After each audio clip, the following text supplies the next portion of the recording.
In this world, there is real evil. In the darkest shadows and in the most ordinary places. These are the true stories of the innocent and the unimaginable. Ron and Nancy Stallings believe they have found the perfect house. Until a sinister spirit attacks from beyond the grave. Paranormal researchers try to bring peace to the family and to the dead trapped in the land. The Stallings realize if they don't get out soon, they won't get out at all.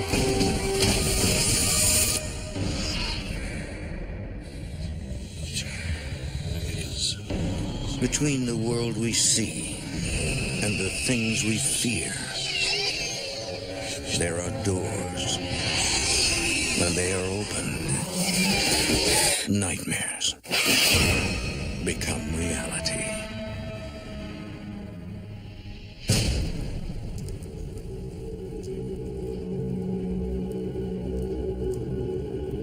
Ron Stallings and Nancy Simicott are looking for a new home.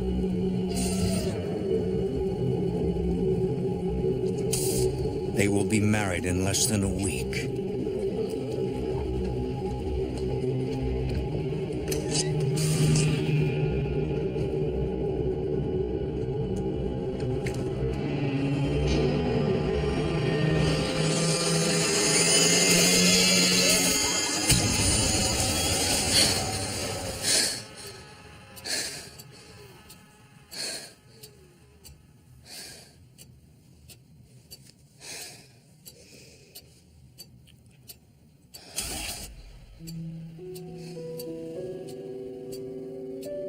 With her marriage quickly approaching, Nancy attributes her nightmare to nerves.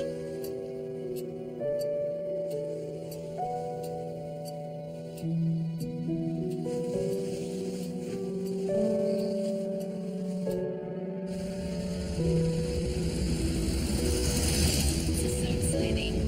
Well, for one thing, I do want a garage. I want a yard large enough. Ron and Nancy have been married for less than a month when they actually begin looking for a house to buy. Hey, listen to this. This sounds really nice. Walk to park, shop. We had 6 children the day we got married. Some were his, some were mine, both from previous marriages. And we needed a large house that would accommodate everyone. And like most young couples, we didn't have a lot of money.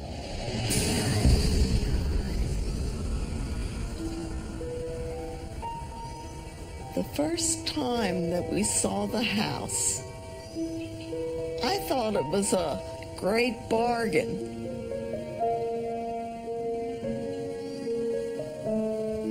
The owner is an old woman whose son is selling the property. The house had been built in the 1920s.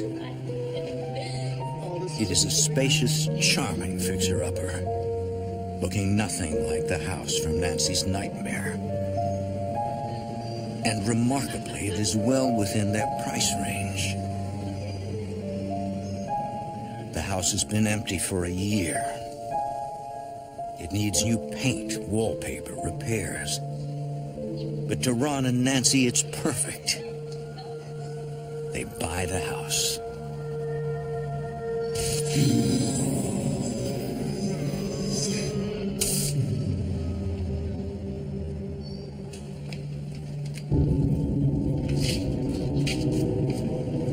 Then, just before leaving, I hope you're good fighters. for Ron and Nancy, the remark is unsettling. That's a strange thing to say. I got bad neighbors or what? And I didn't know what he was talking about.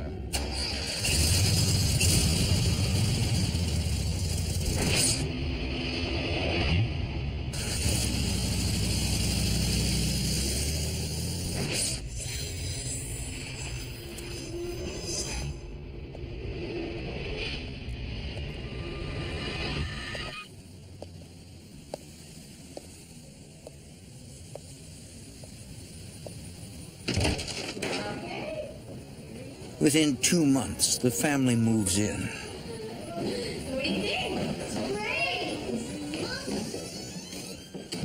Alan Simicott is one of Nancy Stallings' children from her first marriage.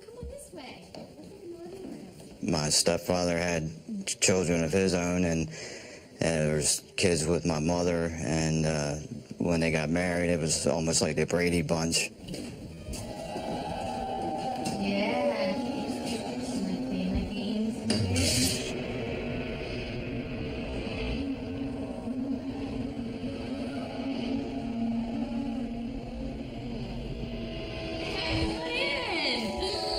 It was big, a lot bigger than any house I was used to. Other than that, it just seemed like a normal house. It was just old. For the newly blended family, moving day offers hope and the promise of new beginnings. You got your rooms? Not yet. Okay, get more stuff, bring them in the house. We can move in.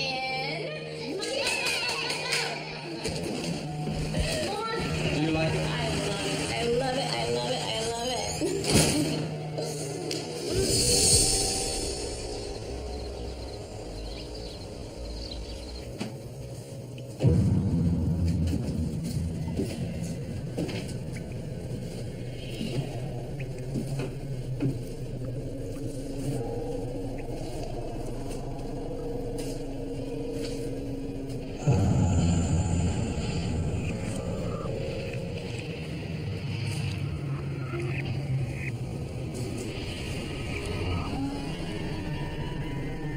The basement was real dreary and kind of had a real creepy feeling to it.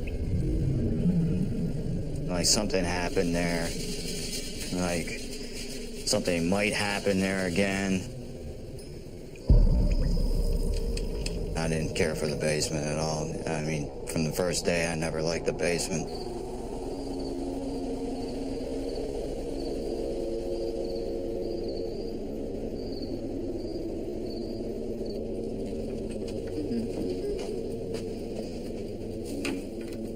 I decided I would open some windows. At first I thought they were painted shut. I couldn't get them open.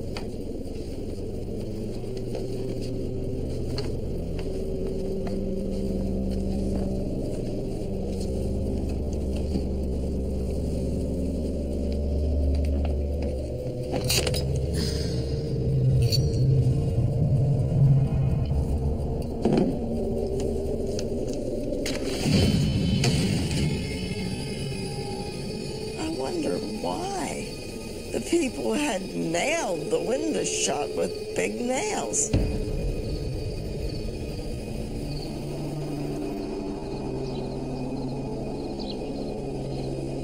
It soon becomes clear something is not right with this house.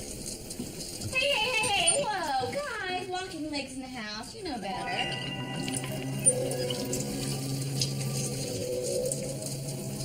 Faucets would turn off and on. I didn't understand how that could happen. We figured it must be because it's an old house.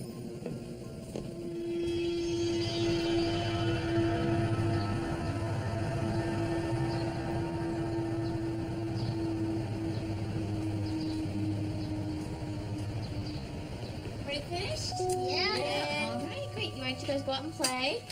And Alan, let your chin up on the table, all right, sweetie? Within a month, the family settles into a comfortable routine.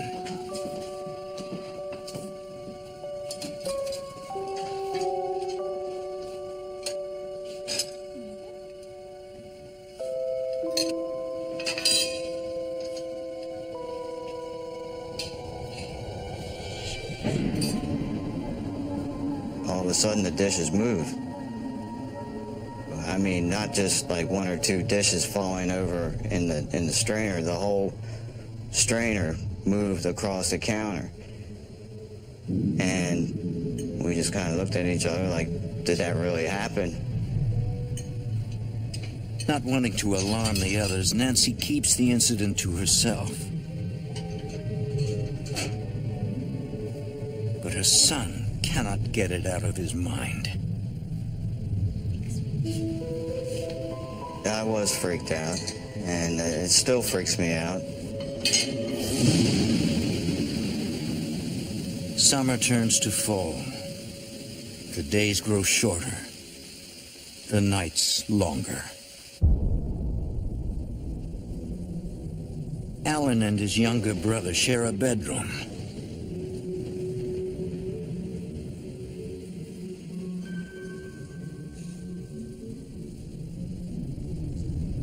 I would lay there at night. I would hear heavy footsteps, like heavy boots.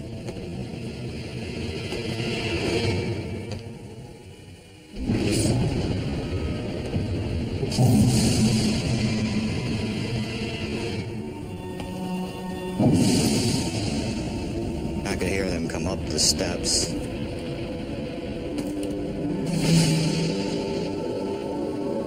I knew it wasn't my parents. And I was terrified.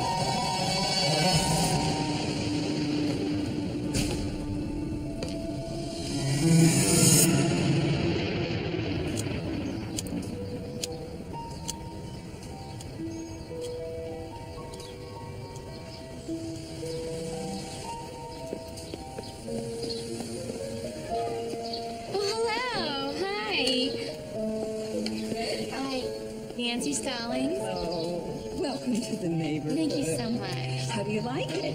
Yeah, we're moving in slowly, getting there. That's It's good. Glad to have you here. You know the old lady that used to live here? And she says, that crazy old lady that lived in that house thought that someone was getting in, moving her stuff and taking her stuff. And she had her son. Now those windows shut. I'm glad to have you. I said to Rob, Thank you so much for I coming. wonder why she thought someone was taking her things.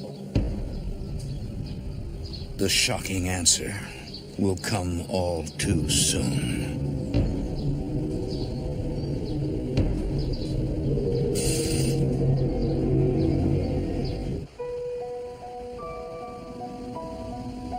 In the fall of 1965, Ron and Nancy Stallings are settling into their new home in Baltimore. But their eldest son, Alan, knows that something is strange about the house.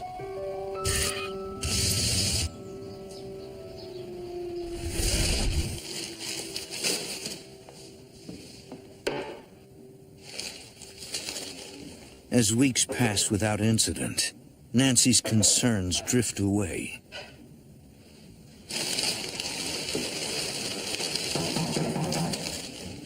Friends and relatives come to visit, happy for Ron and Nancy's apparent good fortune. Hey, Ron, how you doing? Good to see you, Bill. Come on in. My cousin, Bill, who was a lawyer, came to see our new house. Wow, this is beautiful. You want to take a tour? And he wanted to see upstairs. So he got halfway up the stairs.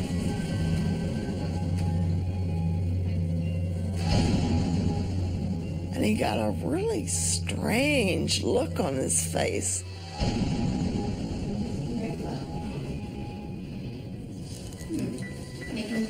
Excuse me.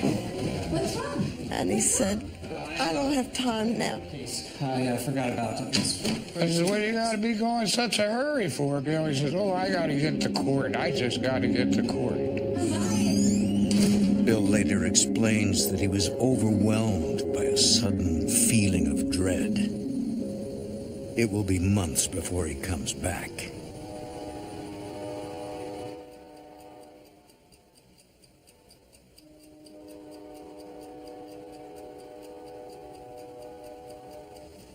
One night in October.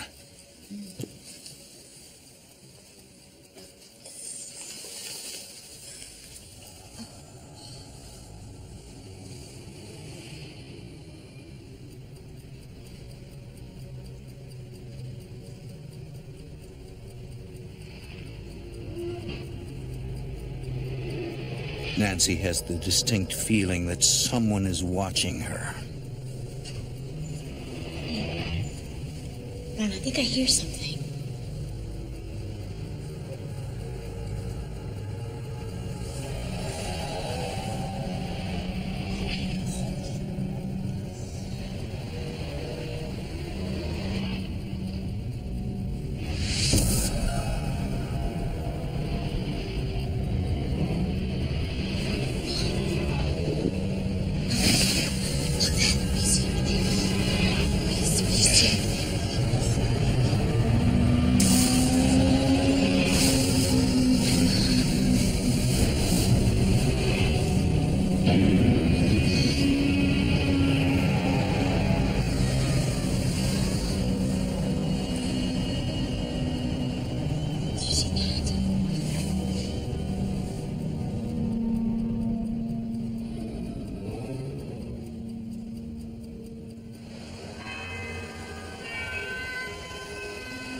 Hoping to make sense of the inexplicable events in his house, Ron turns to his uncle. My uncle was a priest, and I knew he knew a lot about that subject. How can I help? I told him the story, and I thought, he don't believe me. What am I going to do now? He's not going to help me. We have things that move in the house. Ron can hardly believe the story himself. It's very angry. I didn't believe you lived after when you died. I believed when you died, that was the end. Whatever we need. And I said, can you come over my house and bless it, maybe? He said, yeah. I said, well, when? He said, about 2 weeks. I said, I can't wait 2 weeks. I don't know. So he said, all right, I'll come this afternoon.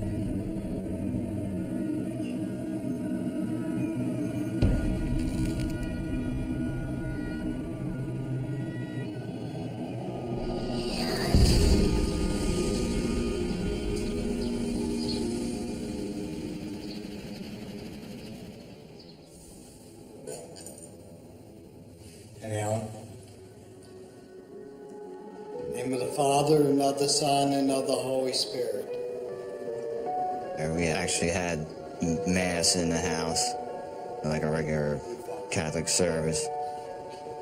And I was glad that we were doing something about it. The priest blesses the entire house, room by room.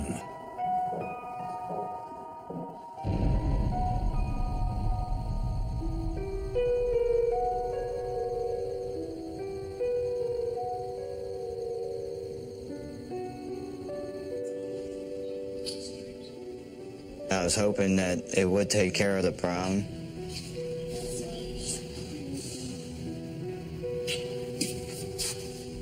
It was like a big question mark. Will this work? Will it not work?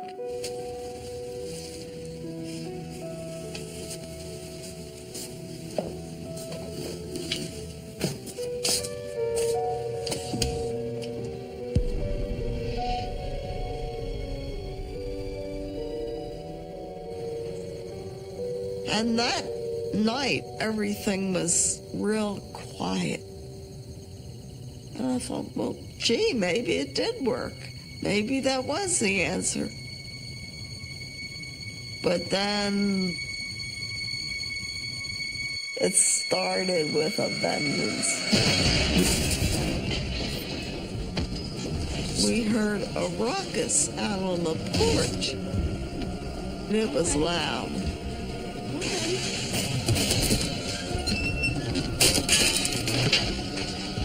A tricycle was just riding down the porch and back by itself.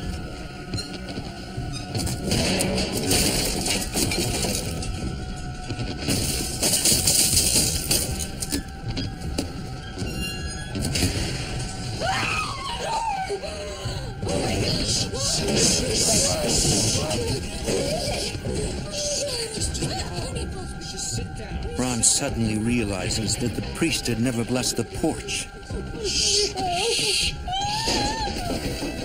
Going to get a crucifix. I'm going to take care of the porch. I didn't know what was happening. I grabbed the crucifix, thinking that was the answer.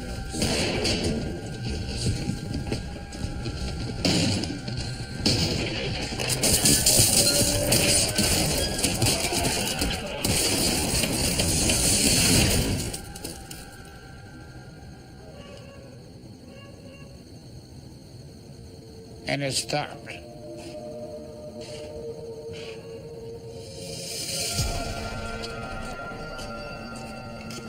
Terrified, the family immediately leaves the house.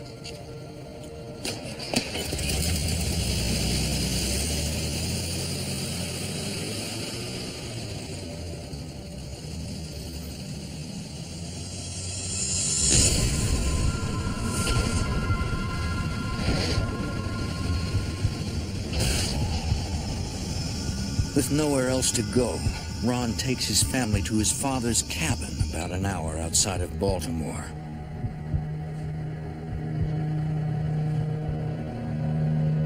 The cabin has only one room, too small to accommodate such a large family. It's also a considerable distance from the children's school and Ron's workplace.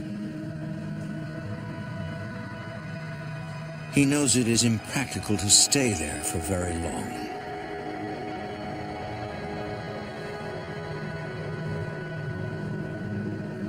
I thought I could get enough nerve to come back again and hope it stopped. Ron feels like he has no choice. They will have to go back.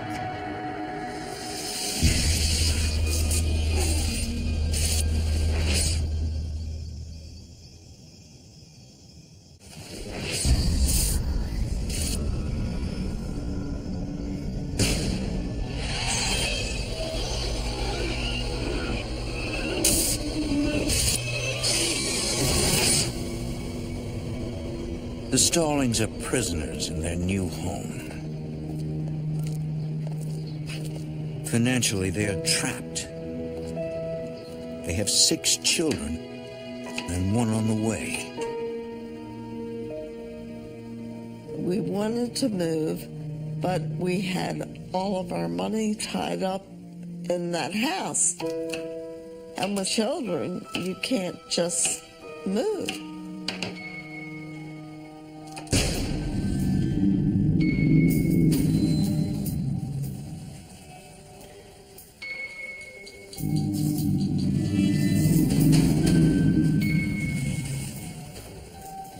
Well, things would go almost in cycles where for a week or two, things would happen like every day. And then it might not happen for a couple of months. For several months, the disturbances die down, and Nancy hopes for the best. In 1967, she gives birth to a son. Her first child with Ron.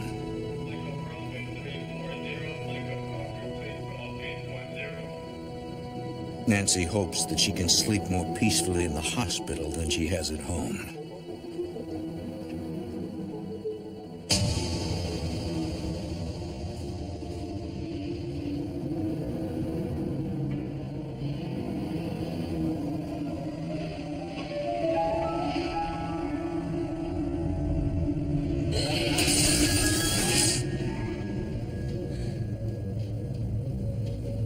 The atmosphere in the room changed.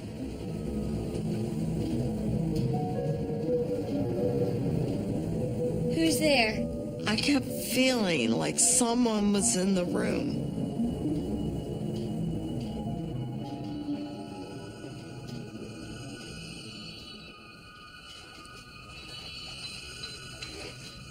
Who's there?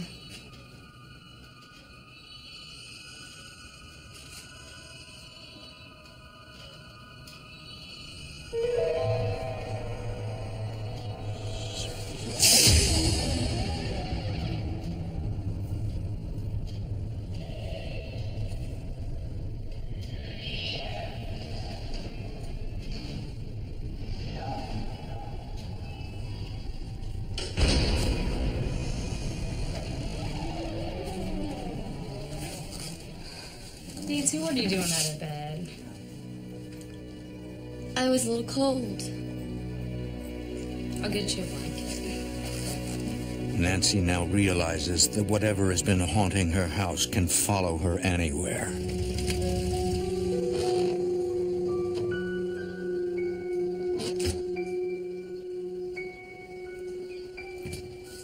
The next day, when I was getting home from the hospital, I was a nervous wreck. I was waiting for any minute that something horrible would happen. Hey, kids. How are you? Where's your new sister? Let's go inside. Maybe you can hold her.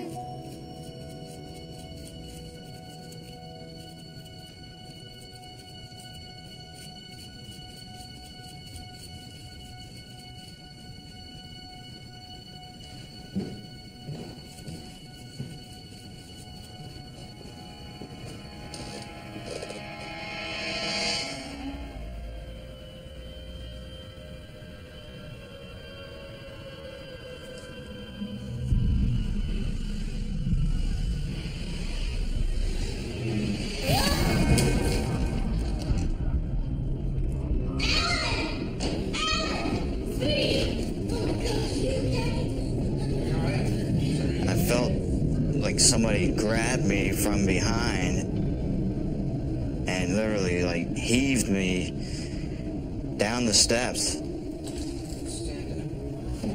Fortunately, he only had a few scrapes and bruises.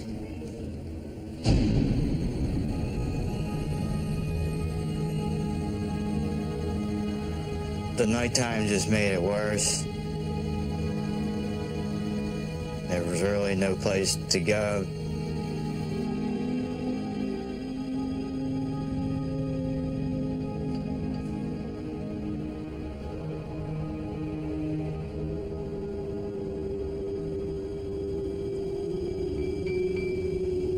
I dreaded if I woke up in the middle of the night and had to use a bathroom or anything like that.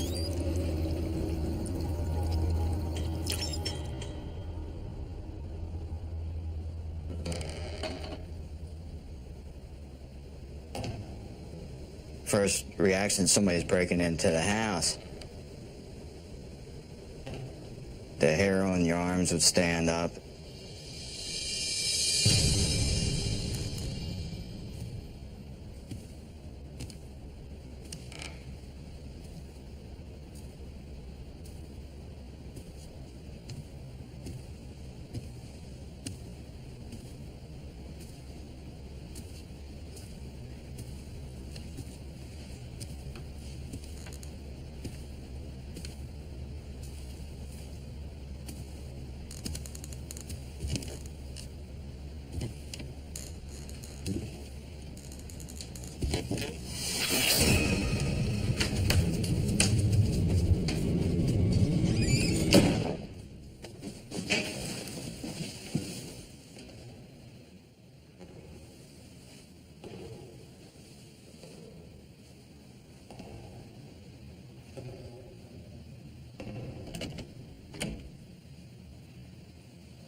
I kind of wanted to look. I really was afraid of what I might see. And I finally got up enough courage just to take like a slightest peek.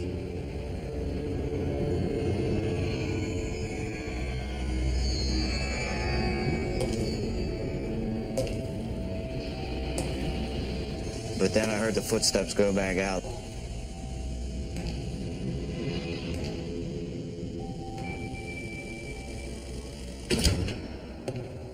And I was scared to death.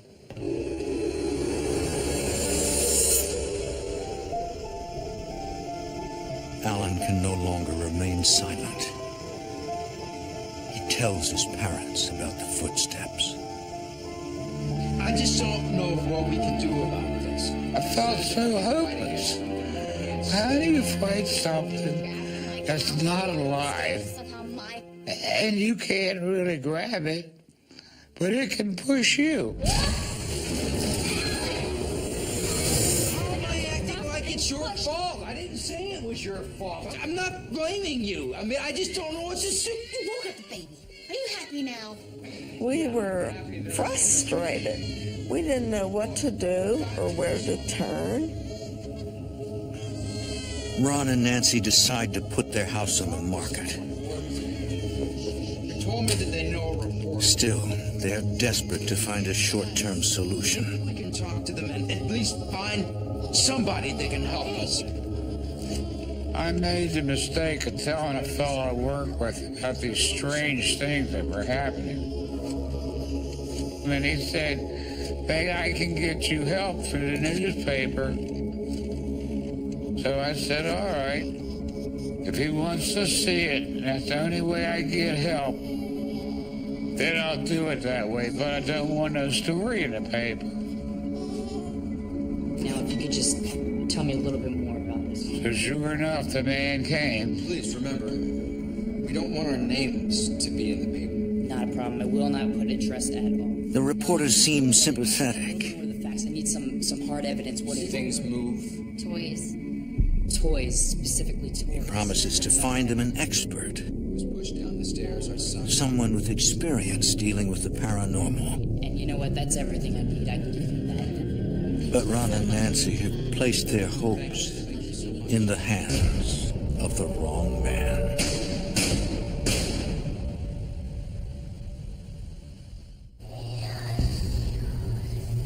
A local reporter publishes a story about the strange events at Ron and Nancy Stallings' house. They are shocked and angry. So are their neighbors, who worry about falling property values.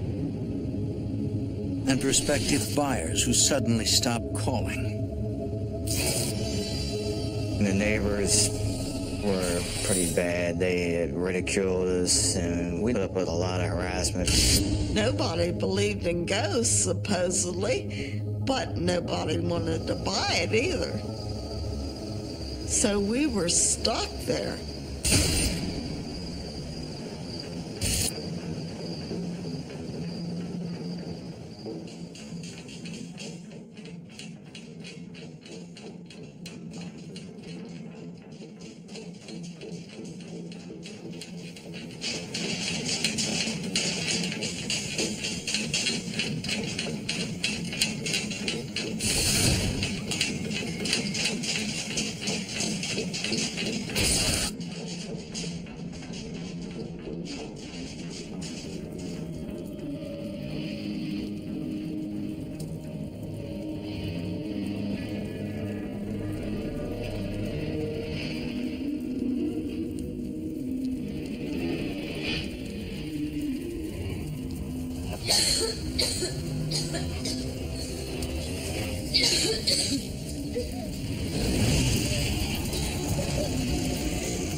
Another nightmare? I had this dream several nights in a row. It wasn't an ordinary dream. It was like an experience.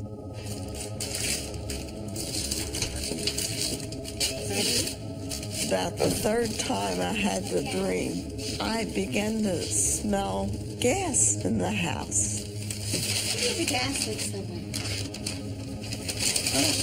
And I told Ron, I said, something smells like gas. Are you sure? Yeah, it's pretty strong. He looked, and He said, everything looks fine. Sure. To be safe, Nancy calls the gas company. They said they'd be out right away and to open all of the windows.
I found a problem. He checked the pipes, and there was one connection that was really loose. Blow it any second.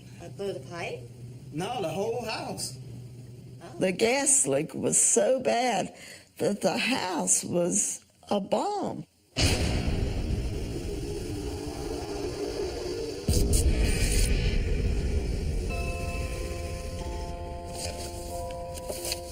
Unwilling to remain a victim, Nancy reads up on the study of ghosts and paranormal phenomena.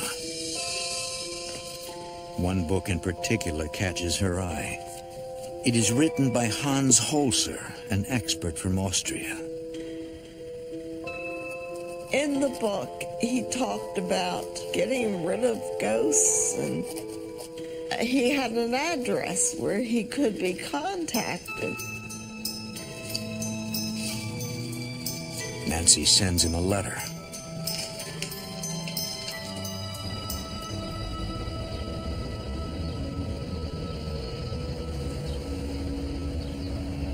Months pass with no word from Holzer. As Nancy struggles to make sense of her dreams, I kept telling myself, maybe it's not a threatening thing. Maybe she was trying to warn us that the gas man who installed the furnace had left this pipe undone. But somehow I didn't think that she was. It was just a horrible feeling.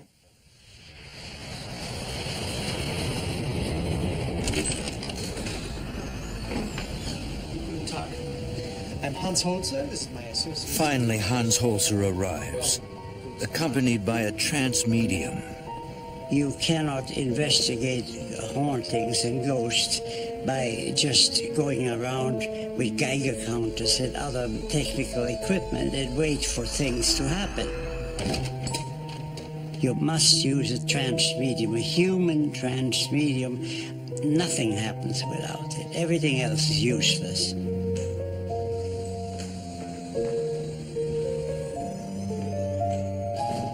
The trance medium has the ability to permit spirits to communicate through her. Holzer's worked with her for several years. I was curious to see if they were going to be able to do anything because the blessing didn't work. Holzer feels certain that he and the medium can contact the spirits haunting the Stallings house. Well, perhaps we should begin. But not knowing their true nature, He has no idea if it's possible to force them out.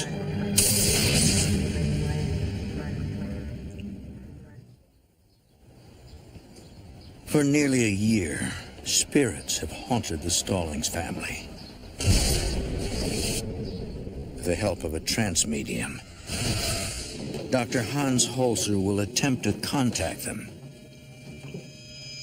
then try to force them out of the house.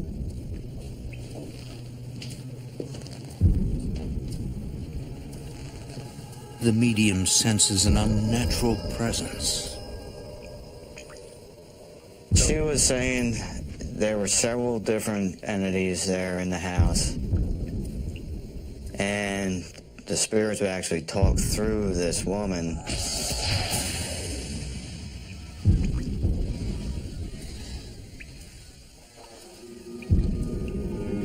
It's what we would call dissociation of personality. A deep trance medium has the ability to move out of their body and let somebody else get in temporarily.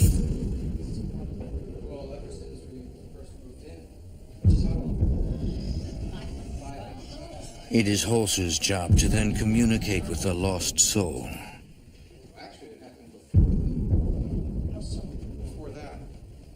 The medium detects a mysterious confluence of energy.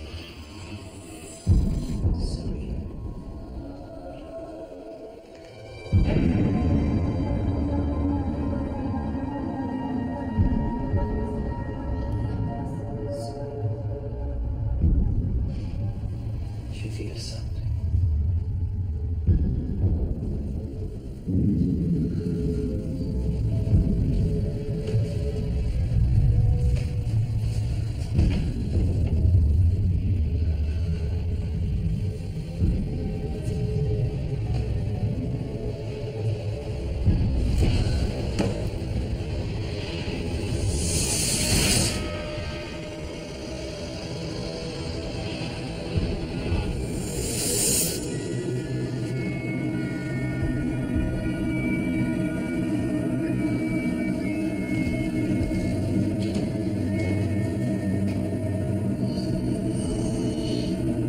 Something seems to be guiding her.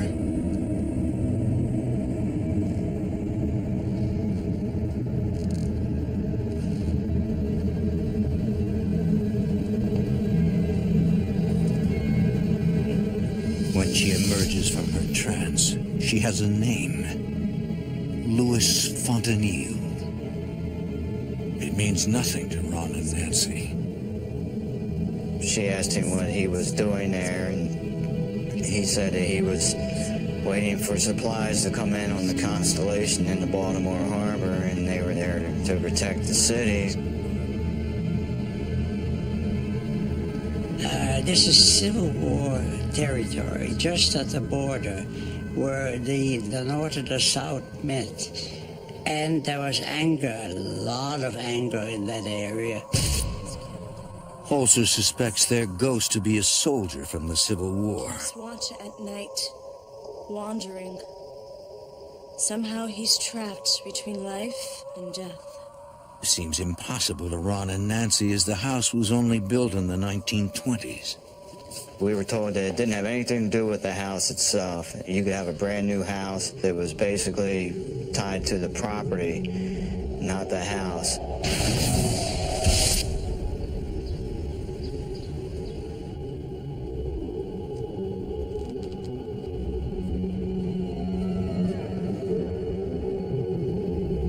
They live in the land. And if there is now another house, they don't see that. They see what they remember.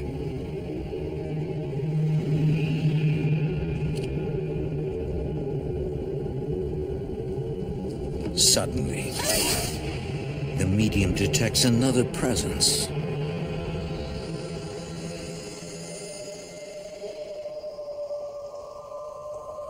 She slips into a trance and begins to make contact with a woman.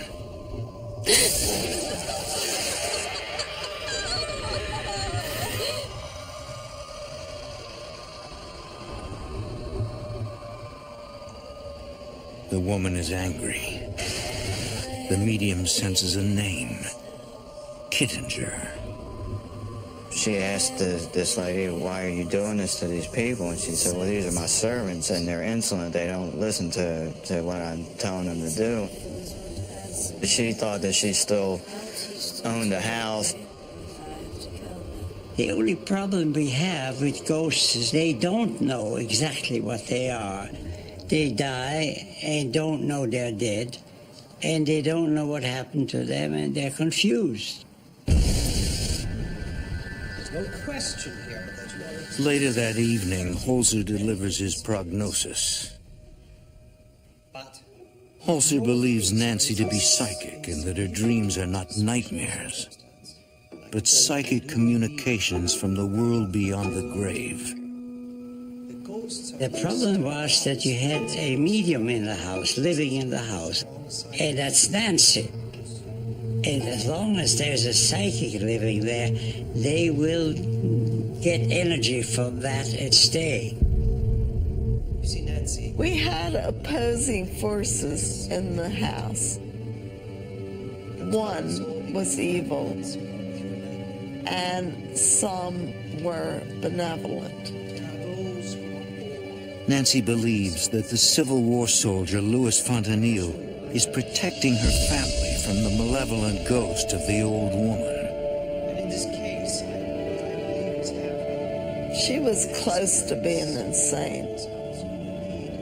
As far as she was concerned, we were intruders, and she wanted us out of there. Holzer and the medium decide they must contact the spirits and convince them to cross over to the afterlife.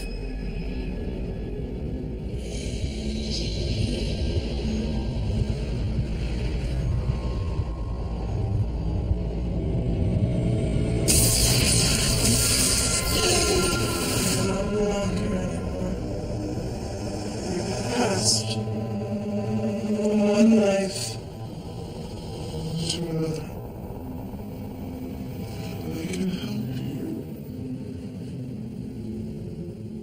You know, I just didn't know.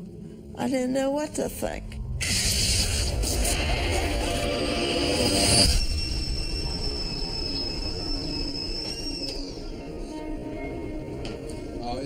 Days later, the house remains quiet.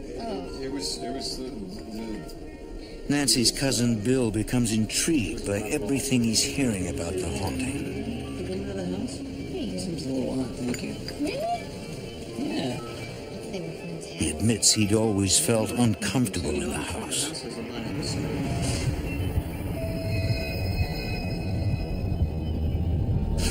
He wanted to see if any of these names actually turned up, or if it was all just something that was made up. Well, I'll tell you what, I'll go down to the hall. Bill decides to research the names and details given by the medium. He goes to the Hall of Records in Annapolis. And the more he tried to prove these things to be untrue, the more they jive with what this lady was saying. He finds a listing for a Lieutenant Fontanille, an officer in the Union Army. He was killed in a skirmish at an inn that once stood on the Stallings property. In records dating back even further to 1787, he uncovers another name, Eileen Kittinger. He wonders if this is the old woman from Nancy's nightmares. Bill discovers that another home stood on the same piece of property where the Stallings house is now, built in the 1700s.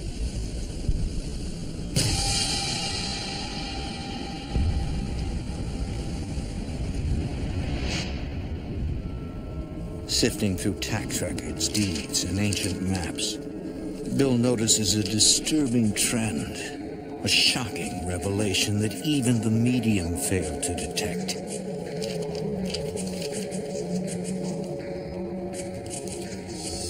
And for the Stallings family, it could mean the difference between life and death.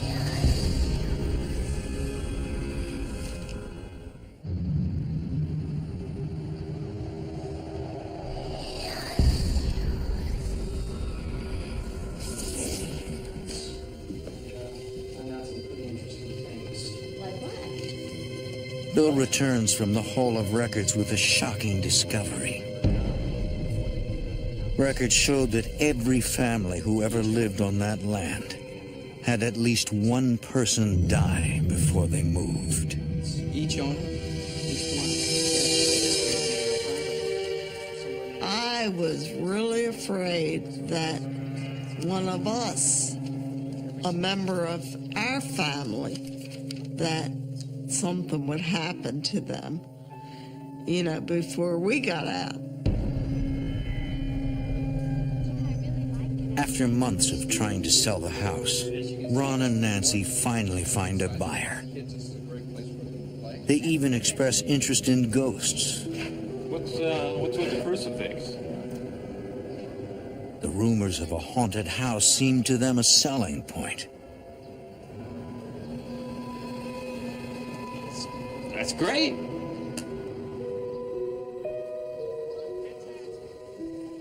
I was just so relieved that we were finally getting out of that house that I couldn't wait. I was just praying that nothing happened between then and the time we actually moved out.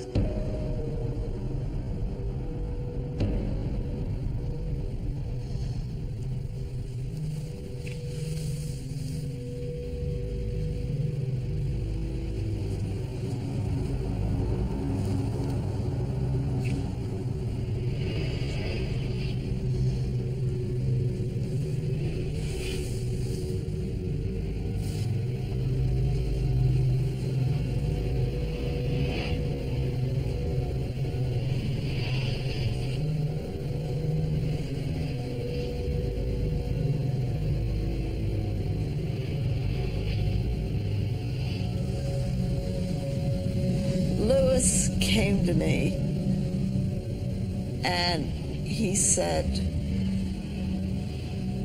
"Don't ever come back into this house, because when you leave, I'm leaving, and I won't be there to protect you, and you won't be safe." And that was good enough for me. I couldn't have been happier than I was that day. It was a wonderful feeling to be able to know I was finally free.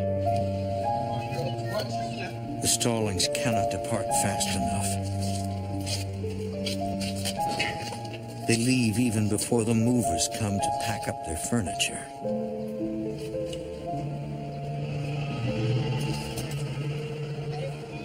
There is absolutely no doubt in my mind that there is some type of life after death, and some type of spirit, some kind of presence there.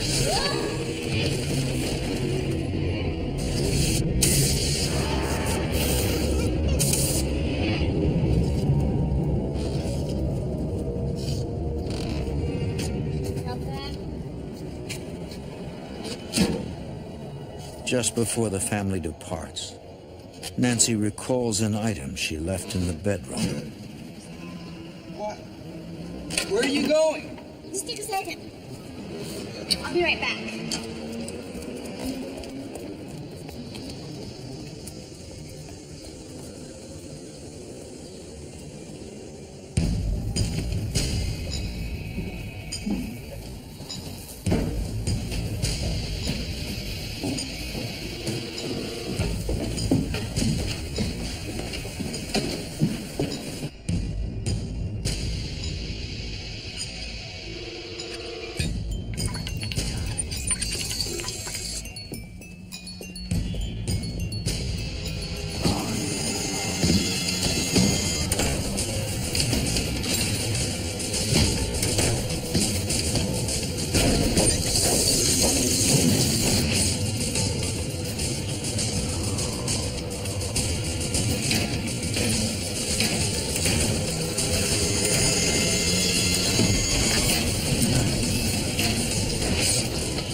When we left that house, I can't even describe how good I felt. Let's go. We had made it through that terrible experience. And now we would be able to live a normal life.